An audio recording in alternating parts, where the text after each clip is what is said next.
The moment you believe you deserve more, certain people start looking a lot different. The behavior didn't change. The disrespect didn't change. The inconsistency didn't change. What changed was your tolerance for it. That's because people rarely accept less than they deserve. They accept what they believe they deserve.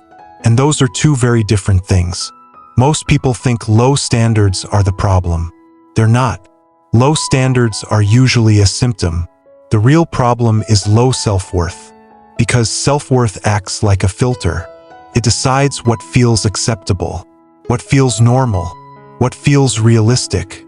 If you believe you're worthy of respect, disrespect feels obvious. If you believe love must be earned, mistreatment feels normal. That's why two people can experience the exact same behavior and see it completely differently.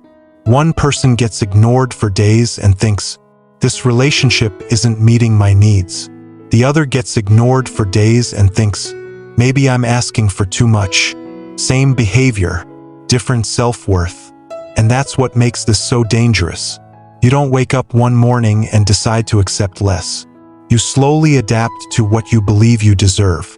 You explain it away. You minimize it. You justify it. You call it patience. You call it understanding. You call it loyalty, when sometimes it's just fear wearing a better outfit. Fear of being alone. Fear of starting over. Fear that this might be the best you'll ever get. So instead of questioning the treatment, you question yourself. Instead of raising the standard, you lower the expectation. Instead of leaving, you learn to tolerate. And that's how people end up living far below what they actually deserve. Because your standards aren't revealed by what you say you want. They're revealed by what you're willing to stay for. Anyone can say they want honesty. Anyone can say they want respect. Anyone can say they want consistency. The real question is, what do you do when those things are missing? Because that's where self-worth shows up. Not in your words, in your decisions. And here's the uncomfortable truth. People don't usually accept the love they dream about. They accept the love they think they're worthy of receiving. That's why someone can spend years searching for healthy relationships and still keep choosing people who make them feel small. Not because that's what they want, but because that's what feels familiar. And familiarity has a strange way of disguising itself as love. That's why so many people mistake comfort for compatibility. Not because the relationship is healthy, but because the dysfunction feels familiar. So instead of asking, "Is this good for me?" you start asking, "Can I make this work?" And those are completely different questions. One protects your future, the other traps you in your past. Because when your self-worth is low, you don't evaluate relationships based on how they make you feel. You evaluate them based on how much you're willing to endure.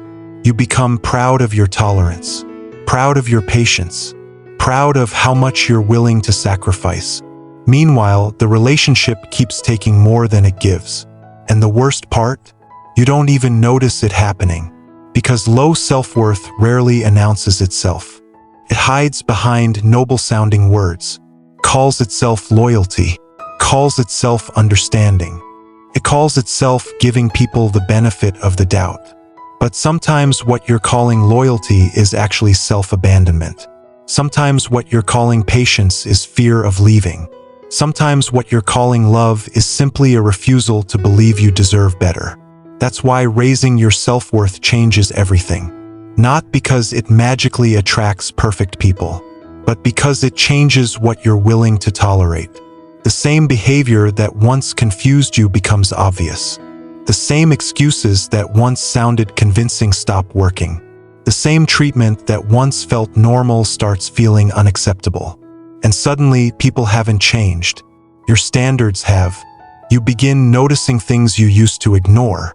The unanswered messages, the broken promises, the one-sided effort, the way some people only show up when they need something. Not because those things are new, but because your self-worth is finally high enough to see them clearly. That's when a powerful shift happens. You stop asking, "How do I get them to value me?" and start asking, "Why am I staying where I'm not valued?" One question gives your power away. The other brings it back. Because the goal was never to convince people to treat you better. The goal was to stop convincing yourself that poor treatment is acceptable. And that's a lesson many people spend years learning. They think confidence is about feeling good about yourself. But confidence is also about what you're unwilling to accept. It's the ability to walk away from what diminishes you, to say no to what drains you, to stop negotiating with behavior that should have disqualified itself long ago. The treatment you accept today becomes the standard you live with tomorrow. Every excuse you make, every boundary you ignore, every red flag you explain away, you're teaching people how to treat you. But more importantly, you're teaching yourself what you believe you're worth. And that lesson shapes every relationship you'll ever have. Because self-worth isn't just about how you see yourself. It's about what you normalize, what you tolerate, what you stop questioning. The moment you believe you deserve respect, disrespect becomes harder to excuse. The moment you believe your needs matter, neglect becomes harder to tolerate. The moment you believe your time has value, one-sided relationships become harder to maintain. That's why changing your self-worth changes your entire life. Not overnight, but decision by decision, boundary by boundary, relationship by relationship. You start leaving conversations that drain you. You stop chasing people who keep running. Peace starts feeling more attractive than potential. That's a huge shift, because people with low self-worth often fall in love with potential. Potential attention, potential commitment, potential change, potential effort. They're constantly waiting for someone to become who they need them to be. But people with healthy self-worth pay attention to reality. Not promises, not possibilities. Reality. They ask, who is this person today? How do they consistently treat me? What do their actions tell me? Because reality is where healthy decisions are made. Potential is where unhealthy attachments often begin. The higher your self-worth becomes, the less you need people to choose you, because you've already chosen yourself. Thanks for watching. Don't forget to like, share, comment, and subscribe.